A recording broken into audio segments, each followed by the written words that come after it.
रमज़ान शरीफ आगे आ रहा है, अब अल्लाह ही हाफिज़ है इस मुल्क का और इस कौम का। तो पाकिस्तान वाहिद मुल्क है जहाँ रमज़ान शरीफ आने से पहले इन्होंने हर चीज़ के ऊपर रेट बढ़ाना शुरू कर दिए हैं।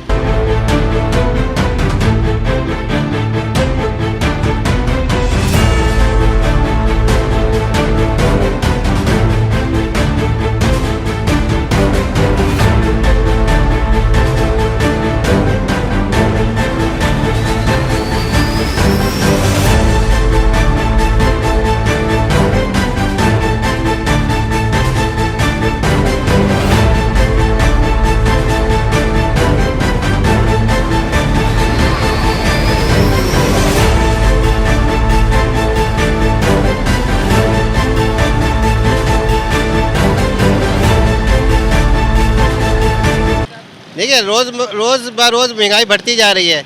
अभी तो नई गवर्नमेंट ने अपना हलफ भी नहीं उठाया है। निगरान गवर्नमेंट ने जो है हम पे जो है वो पेट्रोल की मद में जो है उसने हम पे पहली जो है क़यामत ढा दी है।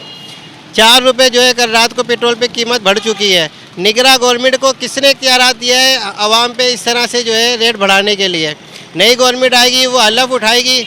हलफ अभी उसने उठाया नहीं है। उससे पहले जो है हमारे पे जो है ये पेट्रोल जो है ये एटम बम बन के गिर चुका है। रमज़ान शरीफ आगे आ रहा है, अब अल्लाह ही हाफिज़ है इस मुल्क का और इस कौम का। हमारी ये राय है कि वज़ीर आज़म पे भी नालद है और अगर ये महंगाई के खिलाफ महंगाई के खिलाफ कुछ भी कार्रवाई नहीं कर रहे तो हमारे जो ना पाकिस्तानी ही बेकार है। नहीं तो इस पर पाबंदी लगाई जाए पेट्रोल पे। गरीबों के लिए गाड़ी चलाना बड़ा मुश्किल हो गया है। हर साल हर 6 महीने में ये पैसे बढ़ाते हैं। जब बढ़ाते हैं तो ये पैसे बढ़ा देते, जब कम होते तो ये पंप को बिल्कुल बंद कर देते हैं। और मैं पेट्रोल के बारे में बोलना चाहूँगा कि पेट्रोल को इन्होंने एकदम फिर आसमान की तरह हवा लगा दिए, पर लगा दिए कि 4 रुपये फी लीटर के ऊपर बढ़ा के अब इन्होंने रेट 282 रुपये लीटर चल रहा है। तो आवाम जो गरीब आवाम है वो बेचारी क्या करेगी? अभी बच्चों को स्कूल छोड़ना लाना, और आगे से रमज़ान शरीफ का महीना आ रहा है। तो ये रमज़ान शरीफ के महीने के अंदर जो है पहले से इन्होंने पेट्रोल के ऊपर इतने पैसे बढ़ा दिए, तो गरीब लोग बेचारे क्या रिलीफ मिलेगा हमको?